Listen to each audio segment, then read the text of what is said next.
is a tax not a tax, or a levy not a levy? In this case, it's when a potential good news story turns bad, and a government announcement devolves into definitional disarray. Is it a tax, a levy, a fee, a charge? What we're doing is lowering power bills. Kia ora, ko Craig McCulloch aho, nei te pūrongo tōrangapū mō tēnei wiki. Welcome to Focus on Politics. 2026 has yet to bring much relief from the crushing cost of living, with new polling this week showing concern at its highest level since mid-2024. More salt in the wound, Consumer NZ this week predicted power bills will jump another 5% this year, on top of last year's 12% hike.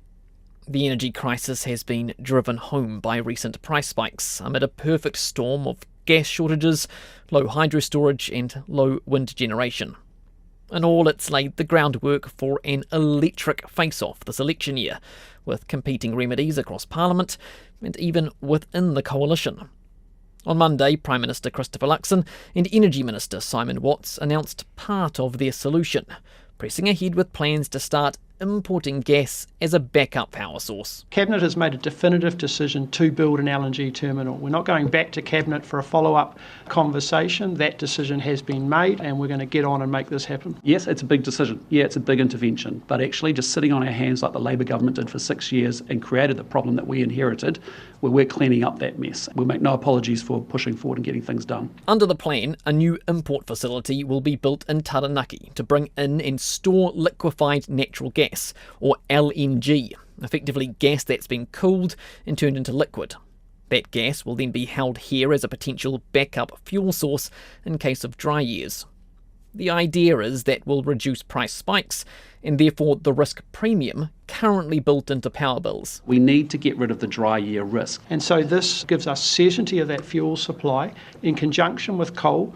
More options, more choices, more resilience. And more resilience is more energy security. More energy security is more affordable energy. The government has shortlisted 6 proposals and hopes to sign a contract by mid this year, with the facility to be up and running either next year or the year after.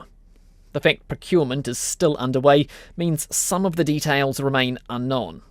The total build cost, for example, though the government puts it north of $1 billion. That, plus the ongoing running costs, will be recouped by a levy charged to the power companies and presumably passed on to their consumers. The advice in regards to the benefits of the downward pressure on the price of electricity well and exceed the cost to put this in place. In other words, power prices should go down more than the new charge pushes them up. That should have been the government's constant mantra. But its messaging soon began to unravel, seemingly caught off guard by further questions. One question in particular: how did this new tax square with National's campaign promise of no new taxes? First, there was a pause, and then... This isn't a tax, this is a levy. Not a tax, but a levy. The answer was staggering in its hypocrisy, given National's strategy in opposition of regularly attacking various fees or levies as taxes. Think of the ute tax, the jobs tax, the tourist tax, or the bed tax. All of them rebranded by National to great effect. There's only one way to stop Labour's taxes: party vote National. And yet here was Christopher Luxon all of a sudden insisting on semantic sanctity. This isn't a tax, this is a levy in order to develop, to fund a key piece of infrastructure. The pin dancing was quickly lampooned by Labour, with its leader Chris Hipkins dipping into National's playbook and declaring the new levy to be a gas tax on New Zealanders. This new gas tax isn't going to lower their power bills. It's another kick for New Zealand households, another increase in the cost of living for them, and they're going to get nothing in return for it. In a real reversal of positions, Labour even resurrected and repurposed an old quote from National's Nicola Willis when in opposition, pushing that out on social media. If it looks like a tax and it quacks like a tax, it's a tax. By the next day, the government's messaging had sharpened. Listen here to Simon Watts on Morning Report, repeatedly coming back to those overall benefits. Households will see a net savings as a result of this investment. The LNG terminal is in effect an insurance policy for electricity companies will need to ensure that they have abundant energy. Okay, I'll get to that. I just want to stay on the levy for a second here. Sorry, it won't be. How will it be? Who pays and how will consumers pay? Well, so the electricity sector will in effect pay a levy to have the LNG terminal in place, but the official advice is that as a result of having that terminal, the electricity price that these companies will also be paying will reduce by significantly more than the levy cost. But they'll have to recoup the cost of the $1 billion through the levy, so they'll recoup that via higher prices over the longer term, over the average, right? No, keep it real simple. The benefits of a $10 reduction in energy prices and the cost of a $2 levy means that you're $8 in the benefit, and that's the reality that will flow through to households. The Prime Minister was much more on message too at his morning media conference, finishing nearly every response with the same succinct soundbite. Without doing this, New Zealanders will be paying more. Without this, that New Zealanders will have higher power bills. And without it, New Zealanders will pay higher power bills. And without it, New Zealanders will pay more. So far, so on message. But it didn't last long before the talking points began veering off course. While Christopher Luxon was fending off questions, Simon Watts was fielding others nearby, and not quite so deftly.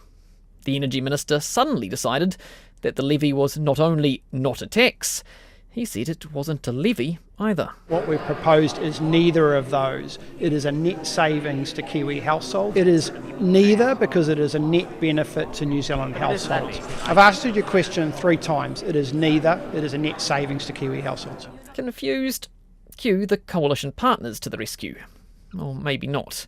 Ex-David Seymour arrived with his sharpened pencil, spurning the dictionary in favour of a more authoritative source, his own Regulatory Standards Act. The Regulatory Standards Act sets out that a levy is something where the benefits go to the people who pay it, and in the case of the levy that's been in the news today, it is a levy. But New Zealand First's Winston Peters had a different definition again.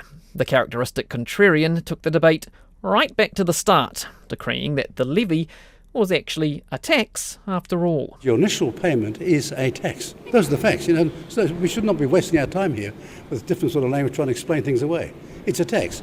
This one may, of course, bring you a benefit at the same time. And it all becomes something of a sideshow, distracting from the substance of the proposal and providing great fodder for the opposition in the debating chamber. Is it a tax, a levy, a fee, a charge? Regardless of what he calls it, is it an extra cost every New Zealand household will pay every time they pay their power bill? Absolutely not, because it will lead to lower power bills, not higher power bills. That's why we're doing it. Does he agree then with the Cambridge English Dictionary when it says that the definition of a levy is, quote, an amount of money such as a tax? It's somewhat semantic, and I just say to the member that what we're doing is lowering power bills. So, who is right? Will people's power bills go up or down? The Cabinet paper claims the new levy will add an average $15 to $30 to a household's yearly power bill. So, up. Except it also says that will be more than offset by lower electricity prices, brought about by the increased energy security from the new facility. Officials reckon the overall savings, minus the levy, will work out at about $50 per household per year. So, down. Except they also note that the extent to which downward pressure actually flows through into lower power bills will depend on a whole range of market dynamics.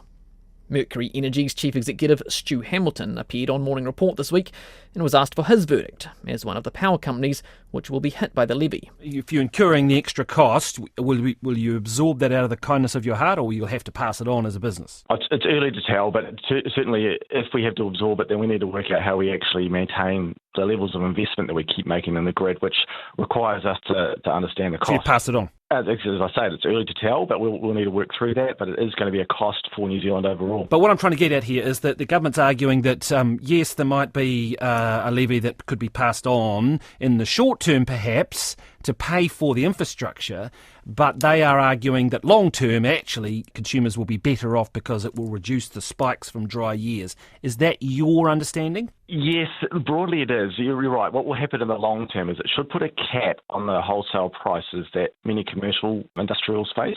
But there are also several other factors that influence household prices. So the actual cost to produce electricity is only about, it's less than 40% of the household bill. So there are many other factors that are in there. So maybe. Other industry voices came out to lend their support, among them John Carnegie, who heads up the industry body Energy Resources Aotearoa. It's easy to focus on the costs, but not the benefits. We've got a here and now problem. We've got a massive fuel shortage and we need something to fill the gap. And in the absence of revitalised natural gas, domestic gas sector, we need to look at importing LNG. The gas company Claris commissioned a report last year, along with the 4 main power companies, to investigate this possibility of importing LNG. It found the idea was feasible, but costly, and would need government backing. Claris's chief executive, Paul Goodeve, is glad the coalition has come to the party. The benefit of a project like this is it increases New Zealand's energy resilience, increases the places that we can get energy for in those cold, still, dark Tuesdays in July and August. And it also increases the range of markets that we're able to draw upon. At the moment, the coal that we import is relatively restricted where it comes from. The global market in LNG is vast and diverse, and it appears to be continuing to expand as we speak now. Outside the industry, though, it's a bit harder to find voices in favour. The Taxpayers Union, often a friend of the right, was scathing in its assessment, with its executive director, Jordan Williams, calling it a broken promise and a major mistake. On the one hand, we've got some possible savings one day, maybe, hopefully, if you read the cabinet papers and the economic models. But one thing is certain, unless the government U-turns on this levy, the whole country is going to have more expensive electricity bills and a higher cost of living because, of course, for industrial users will also be paying this levy. That side is certain. What we're saying is, for a government whose whole shtick is we're not going to tax you more, introducing this is a self-inflicted own goal. There's plenty of criticism on the climate change front too, with the Green Party's co-leader Chloe Swarbrick leading the charge. This government has added that tax or levy or whatever you want to call it on New Zealanders for locking in this fossil fuel dependency.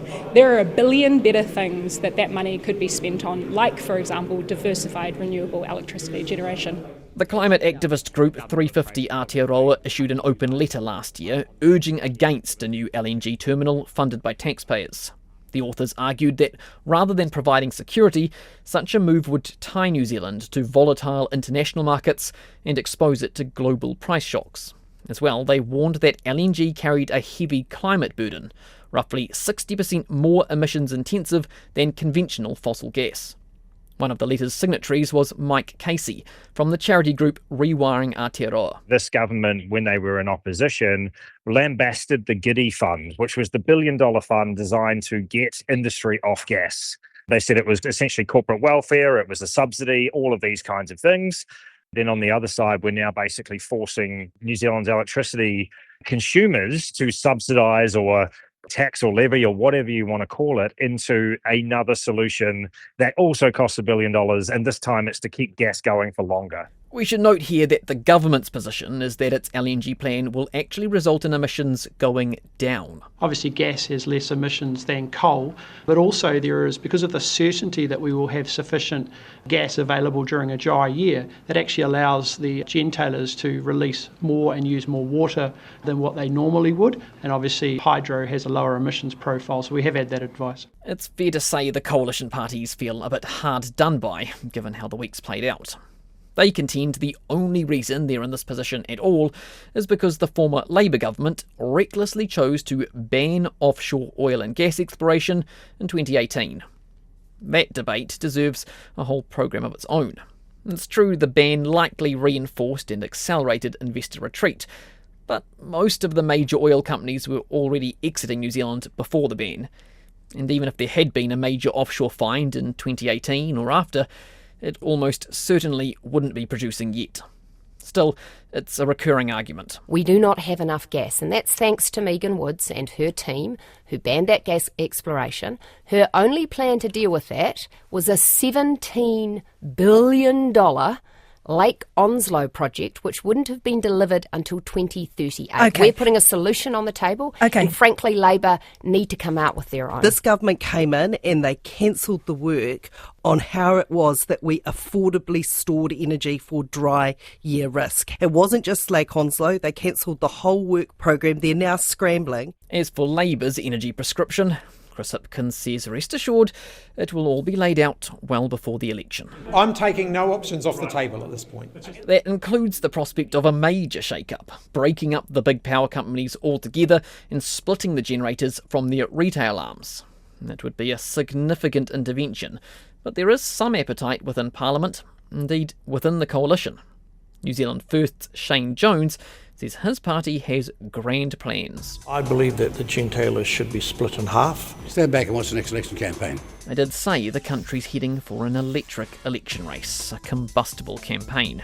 When it comes to power, there's always politics at play. That was Focus on Politics. Make sure to follow us in your favourite podcast app or seek out RNZ's new Politics NZ podcast feed and subscribe there. I'm Craig McCulloch. Thanks for joining us. Mā te wā.